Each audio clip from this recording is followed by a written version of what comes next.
Halo adik-adik di Rock Academy semua, apa kabar? Ketemu lagi sama Kak Abdul. Kali ini kita akan membahas cara kerja dari yang namanya cannonball. Nah, udah pada dibikin semua belum cannonballnya? Udah sama, kalau udah bikin jangan lupa juga untuk diwarnain ya dan dikreasikan cannonballnya supaya lebih menarik dan bersemangat nanti pas main ini ya. Nah, ini Kak Abdul di sini punya bola pingpong. Nah, bolanya dimasukin, cara mainnya tinggal ditarik ya, tinggal ditarik lalu dilepas. Nah, sebentar. Nah, cara mainnya cannonball kayak gitu ya. Cara kerjanya gimana? Ada yang tahu nggak cara kerjanya sendiri dari cannonball? Nah, sebelum kita membahas cara kerjanya, kita bahas dulu ada apa aja sih di dalam cannonball ini. Satu, yang pertama dia ada bola ya sebagai pelurunya. Lalu ada cardboard yang berbentuk segi 6, 1, 2, 3, 4, 5, 6. Ada segi 6 atau kita biasa bilang dengan heksagonal. Nah, lalu ada 2 cardboard lingkaran sebagai roda, tapi di sini rodanya mati sebagai penahan, bersifat sebagai penunjangnya, sebagai tempat berdirinya si cannonball-nya.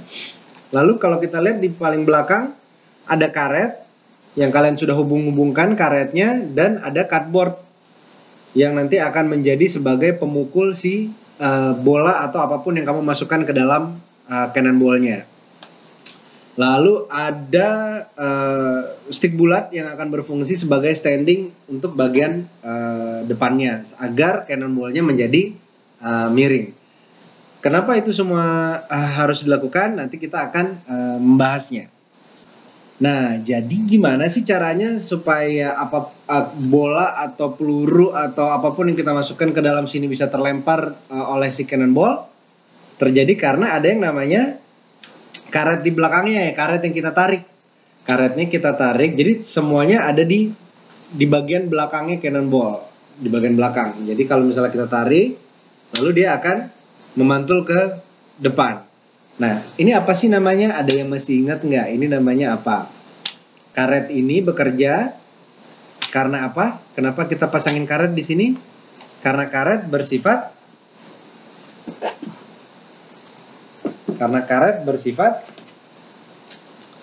elastis. Elastis itu seperti yang sudah pernah kita bicarakan, elastis itu adalah kemampuan sebuah benda untuk kembali lagi ke bentuk awalnya. Jadi dia bisa dirubah dari bentuk awalnya, lalu dia akan berusaha kembali lagi ke dalam bentuk awalnya. Itu adalah pengertian dari elastis. Jadi benda-benda yang bersifat elastis, benda-benda yang bisa kita rubah bentuknya, tapi nanti dia mau balik lagi ke kondisi awalnya. Nah, kenapa di sini kita pakainya karet? Nah, jadi karena karet itu sifatnya elastis, jadi pasti mau balik lagi ke kondisi awal. Jadi kalau kita tarik, dia pasti maunya balik lagi ke kondisi awal kayak gini gitu. Jadi kita tarik, nah dia pasti maunya balik lagi ke dalam kondisi semulanya dia. Nah, kemampuan karet atau kemampuan elastis dari sebuah benda itu lama-kelamaan nih, kalau sering ditarik, kalau misalnya dia sering mainin lagi terus-terusan, itu makin lama terus-terusan, biasanya elastisitas atau daya elastis dari sebuah benda tersebut akan berkurang. Jadi kayak kalau misalnya nih adik-adik ada yang punya celananya dari karet, sering dipakai, main bola pakai celana itu, naik sepeda pakai celana itu, lari-lari pakai celana itu. Lama-kelamaan celana itu makin hari ke hari kok rasanya makin nggak kencang lagi gitu, mulai makin nggak ngikat lagi karena karetnya itu sudah mulai kehilangan elastisitasnya karena sudah sering dipakai dicuci gitu. Nah, sama juga dengan cannonball. Karet-karet ini makin sering kamu mainin atau sering kamu tarik terus, itu lama-kelamaan akan kehilangan daya elastisnya dia. Dan itu sangat tergantung dari bahannya, dari kekuatan ikatan dari masing-masing karet ini. Lalu yang berikutnya ada cardboard bulat yang ada di dalamnya ini nih, yang berfungsi untuk menendang bola yang ada di dalamnya atau menendang apapun yang ada di dalamnya. Jadi Kenapa dia bisa menendang? Karena adanya dorongan dari si karet ini. Tap, dia menendang bola, maka bolanya terbang atau pelurunya terbang ke depan. Kenapa bisa begitu? Karena ada beberapa gaya yang terjadi dengan si cannonball ini. Gaya pertama adalah waktu kita pertama kali tarik. Gaya yang menimbulkan daya elastis. Namanya gaya apa? Ada yang masih ingat? Namanya gaya potensial. Jadi gaya yang terjadi itu yang pertama adalah potensial.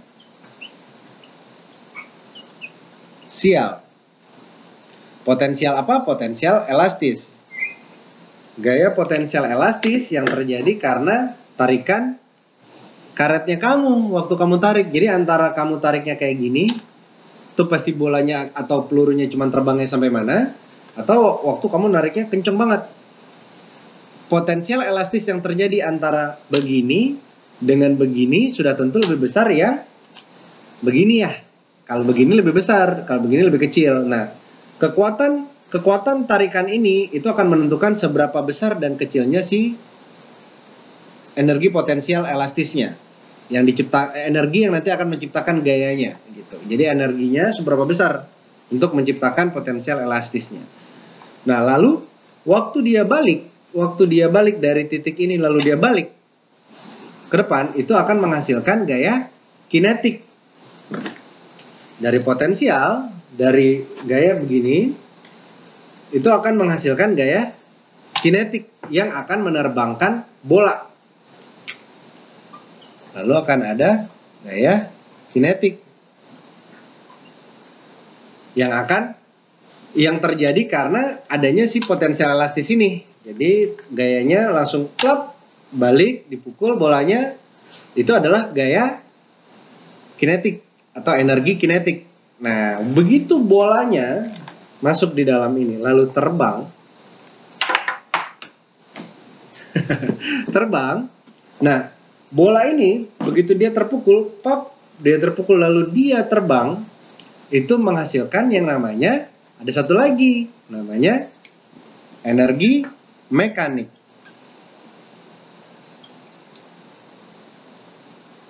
Energi mekanik adalah energi yang terjadi dari pergerakan sebuah benda dari satu titik yang menjadi titik acuannya ke titik yang lainnya. Jadi kalau misalnya kabel gambar ini, nah kalau misalnya ini cannonball-nya kita, begitu kamu tarik karetnya ditarik ke sini, kamu tarik karetnya, itu akan menghasilkan gaya potensial. Begitu karetnya terbang ke depan, dia akan menghasilkan gaya kinetik. Begitu terbang bola yang ada di sini ke depan, terbang ke atas, itu akan menghasilkan mekanik. Dari titik A ke titik B, kemana nanti dia jatuhnya. Jadi terbangnya itu akan menghasilkan mekanik. Total ini bisa dihitung gaya dari sini ke sini, itu adalah energi atau gaya mekanik.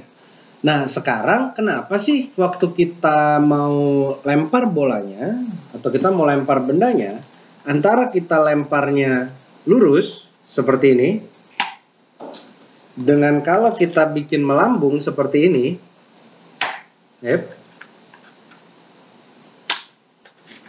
mulanya belum masuk. Nah, kalau kita bikin melambung kayak gitu, itu ada bedanya. Kalau kalian perhatikan, kenapa bisa beda? Jadi antara misalnya kita punya ini nih, kita melemparkan nih, antara kita lemparkan dia ke atas kayak gini, itu nyampenya sampai sini doang. Tapi kalau misalnya di lurus juga akan nyampenya seperti ini doang biasanya.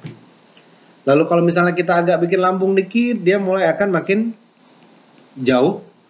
Kamu mulai lambung yang pas, itu akan bisa menghasilkan jatuh yang lebih jauh lagi. Kenapa bisa begini?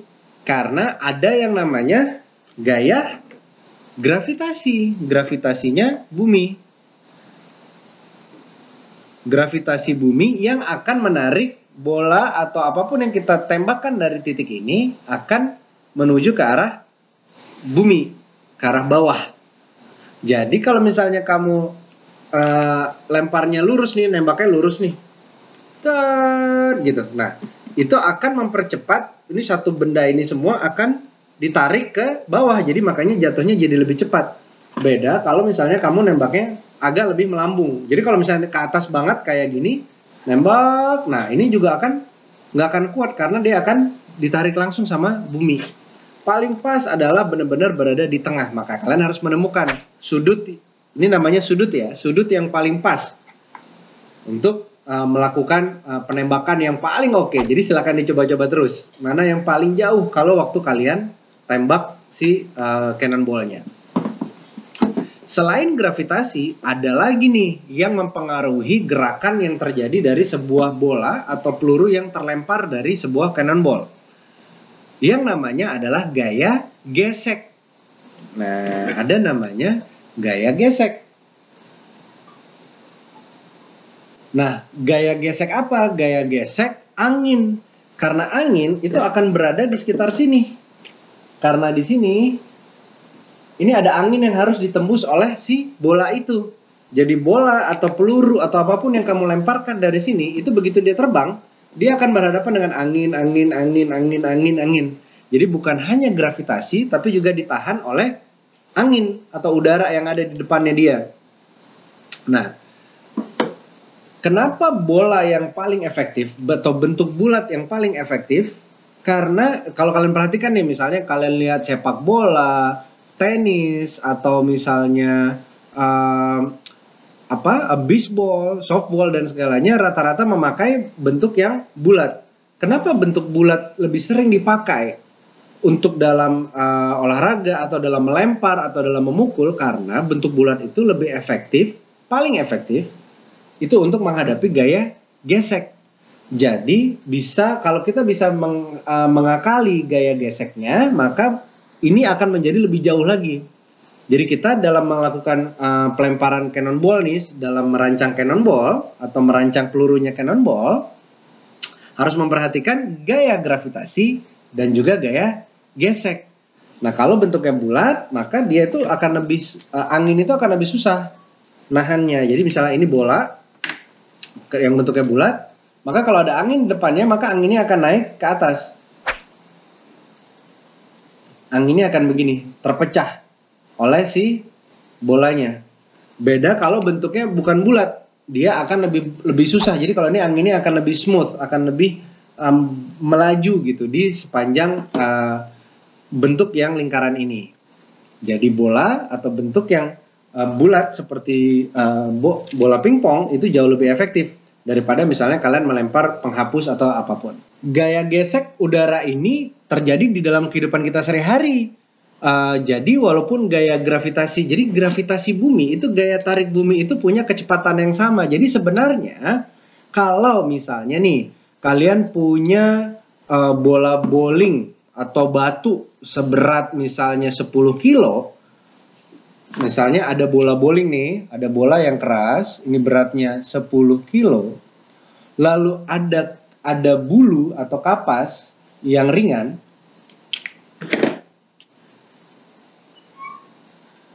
lalu kalian sama-sama jatuhkan ke dalam dari atas nih, ini misalnya kalian jatuhin, plup gitu jatuh ke bawah. Kalau dalam kondisi normal, siapa yang lebih berat? Siapa yang lebih duluan jatuh ke bawah? Pastinya si bola ya, yang lebih duluan jatuh. Jadi seperti bisa dilihat di video di belakangnya Kak Abdul nih. Jadi bolanya jatuh duluan jedar gitu, tapi si kapasnya akan pelan-pelan. Si bulunya akan pelan-pelan jatuhnya, akan jauh lebih lama sampai akhirnya dia jatuh ke bumi. Kenapa? Karena ada namanya gaya gesek ini nih. Karena ada udara. Masih ada udara. Jadi padahal bumi nariknya sama nih, tapi ditahan sama si udara. Makanya kalau misalnya seperti juga di video di belakangnya Kak Abdul, dibikin di satu buah tempat yang misalnya hampa udara. Jadi tempat lalu hampa udara atau tidak ada udara sama sekali. Kayak contohnya misalnya di bulan, atau misalnya astronot nih lagi naik di atas nih kan lagi hampa udara, nggak ada udara sama sekali. Lalu dia menjatuhkan antara bola bowling sama si bulu ini secara bersamaan dengan ketinggian yang sama, maka jatuhnya sampai ke bawah itu akan sama. Akan terjadi kecepatan yang sama.